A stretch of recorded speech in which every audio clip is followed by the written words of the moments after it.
Volume 3, Chapter 8. Mr. Bennet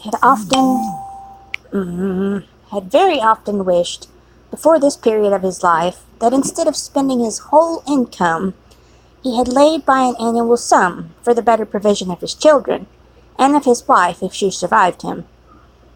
He now wished it more than ever. Had he done his duty in that respect, Lydia need not have been indebted to her uncle, for whatever of honor or credit could now be purchased for her. The satisfaction of prevailing on one of the most worthless young men in Great Britain to be her husband might then have rested in its proper place. He was seriously concerned that a cause of so little advantage to anyone should be forwarded as the sole expense of his brother-in-law, and he was determined, if possible, to find out the extent of his assistance, and to discharge the obligation as soon as he could. When first Mr. Bennet had married, economy was held to be perfectly useless, for of course they were to have a son. This son was to join in cutting off the entail as soon as he could be of age, and the widow and younger children would by that means be provided for. 5 daughters successfully entered the world, but yet the son was to come, and Mrs. Bennet, for many years after Lydia's birth, had been certain that he would. This event had at last been despaired of, but it was then too late to be saving. Mrs. Bennet had no turn for economy, and her husband's love of independence had alone prevented their exceeding their income. £5,000 was settled by marriage articles on Mrs. Bennet and the children, but in what proportions it should be divided among the latter depended on the will of the parents. This was one point, with regard to Lydia at least, which was now to be settled, and Mr. Bennet could have no hesitation in acceding to the proposal before him. In terms of grateful acknowledgment for the kindness of his brother, though expressed most concisely, he then delivered on paper his perfect approbation of all that was done, and his willingness to fulfill the engagements that had been made for him. He had never before supposed that, could Wickham be prevailed on to marry his daughter, it would be done with so little inconvenience to himself as by the present arrangement. He would scarcely be £10 a year the loser, by the 100 that was to be paid them, for what with the board and pocket allowance, and the continual presents in money, which passed to her through her mother's hands, Lydia's expenses had been very little within that sum. That it would be done with such trifling exertion on his side, too, was another very welcome surprise, for his chief wish at present was to have as little trouble in the business as possible. When the first transports of rage, which had produced his activity in seeking her were over, he naturally returned to all his former indolence. His letter was soon dispatched, for though dilatory in undertaking business, he was quick in its execution. He begged to know further particulars of what he was indebted to his brother, but was too angry with Lydia to send any message to her. The good news quickly spread through the house, and with proportionate speed through the neighborhood. It was borne in the latter with decent philosophy. To be sure, it would have been more for the advantage of conversation had Miss Lydia Bennet come upon the town, or, as the happiest alternative, be secluded from the world in some distant farmhouse. But there was so much to be talked of in marrying her, and the good-natured wishes for her well-being, which had proceeded before, from all the spiteful old ladies in Meryton, lost but little of their spirit in this change of circumstances, because with such husband, her misery was considered certain. It was a fortnight since Mrs. Bennet had been downstairs, but on this happy day she again took her seat at the head of her table, and in spirits oppressively high. No sentiment of shame gave a damp to her triumph. The marriage of a daughter, which had been the first object of her wishes since Jane was 16, was now on the point of accomplishment, and her thoughts and her words ran wholly on those attendants of elegant nuptials, fine muslins, new carriages, and servants. She was busily searching through the neighbor for a proper situation for her daughter, and without knowing or considering what their income might be, rejected many as deficient in size and importance. Hyde Park might do, said she, if the Goldings would quit it, or the great house at Stoke, if the drawing-room were larger. But Ashworth is too far off. I could not bear to have her 10 miles from me.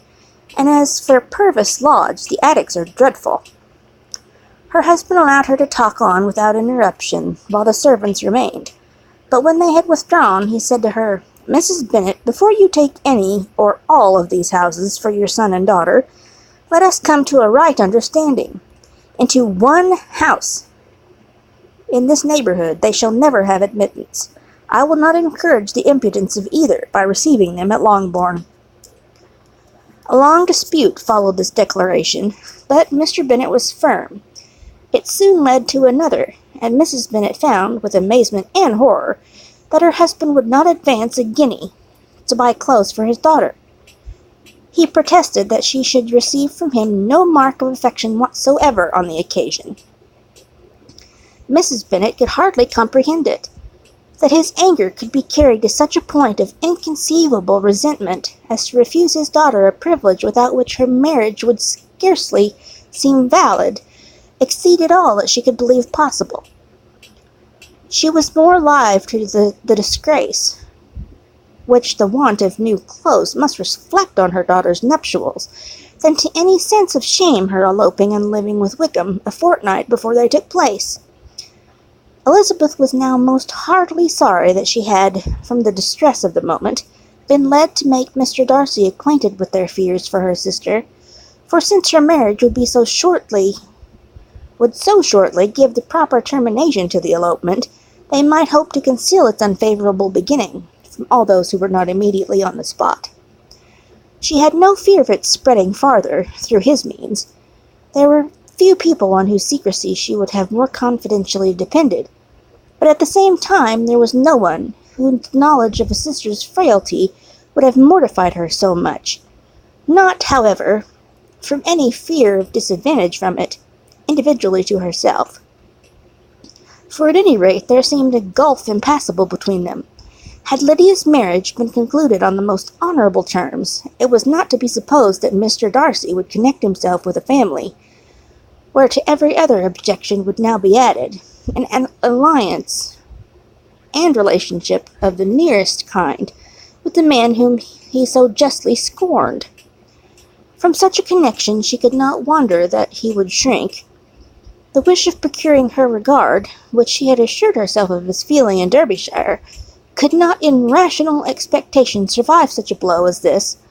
She was humbled, she was grieved, she repented, though she hardly knew of what. She became jealous of his esteem, when she could no longer hope to be benefited by it.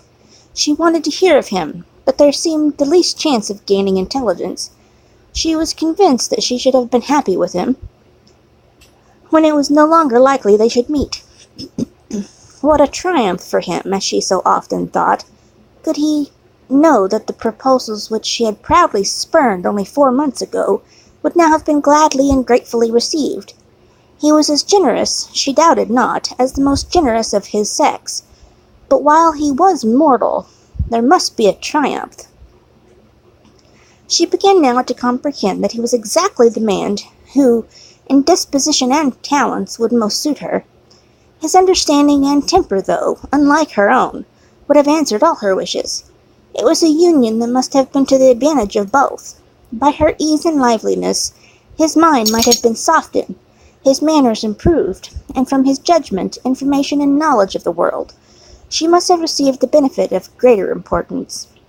But no such happy marriage could now teach the admiring multitude what connubial felicity really was.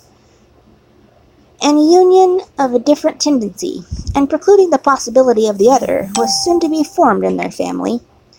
How Wickham and Lydia were to be supported in tolerable independence, she could not imagine, but how little of permanent happiness could belong to a couple who were only brought together because their passions were stronger than their virtue, she could easily conjecture. Mr. Gardiner soon wrote again to his brother. To Mr. Bennet's acknowledgment he briefly replied, with assurances of his eagerness to promote the welfare of any of his family, and concluded with entreaties that the subject might never be mentioned to him again. The principal purport of his letter was to inform them that Mr. Wickham had resolved on quitting the militia. It was greatly my wish that he should do so, he added, as soon as his marriage was fixed on, and I think you will agree with me in considering your removal from that corps as highly advisable, both on his account and my niece's. It is Mr. Wickham's intention to go into the regulars, and among his former friends there are still some who are able and willing to assist him in the army. He has the promise of an insigniancy in General Simpkins' regiment, now quartered in the north. It is an advantage to have it so far from this part of the kingdom. He promises fairly, and I hope among different people, where they may each have a character to preserve, they will both be more prudent. I have written to Colonel Forster to inform him of our present arrangements, and to request that he will satisfy the various creditors of Mr. Wickham in and near Brighton with assurances of speedy payment, for which I have pledged myself, and will give yourself the trouble of carrying similar assurances to his creditors in Meryton, of whom I shall subjoin a list, according to his information. He has given in all his debts. I hope at least he has not deceived us. Haggerston has our directions, and all will be completed in a week. They will then join his regiment, unless they are first invited to Longbourn, and I understand from Mrs. Gardiner that my niece is very desirous of seeing you all before she leaves the south. She is well, and begs to be dutifully remembered to you and your mothers. Yours, E. Gardiner.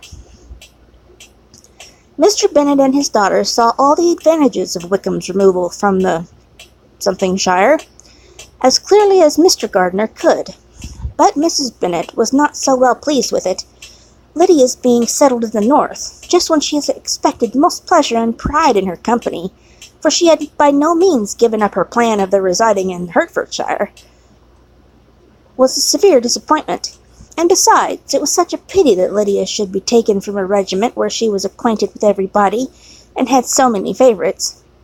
She is so fond of Mrs. Forster, said she, it would be quite shocking to send her away. And there are several of the young men, too, that she likes very much. The officers may not be so pleasant in General Blau's regiment. His daughter's request for such it might be considered, of being admitted into her family again, before she set off for the north, received at first an absolute negative. But Jane and Elizabeth, who agreed in wishing, for the sake of her sister's feelings and consequence,